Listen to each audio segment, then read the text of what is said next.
The Prime Minister's speech at the India Economic Summit clearly outlined the importance of financial sector reforms in this government's agenda.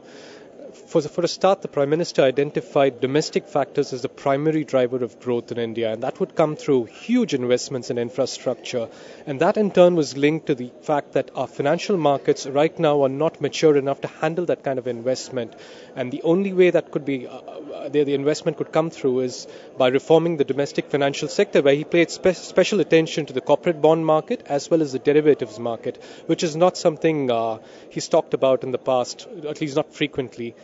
And this in turn was then subsequently linked to a building block of growth, and that is investment in education and social sector. Even as the government is disinvesting in commercial enterprises, the Prime Minister talked in terms of stepping up public sector investment in education and health, two areas that he said were very close to his heart.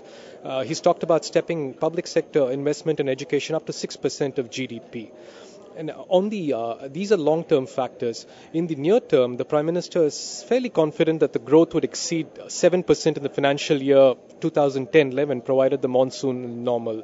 And subsequently, while he took a few questions from one of the panelists, he spoke about climate change, which is fairly topical because there's a big UN convention coming up in Copenhagen, Denmark, next month.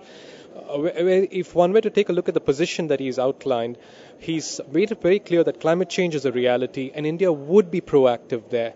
But he's not forgotten to mention the Indian position so far, that a big part of the historical burden of carbon dioxide emissions have to be borne by industrialized countries because they're the ones who sent most of the gases up there in the last 150 years. But he's been very clear about the fact that India would be proactive because climate change would probably in some ways affect India more than some of the other countries in the world.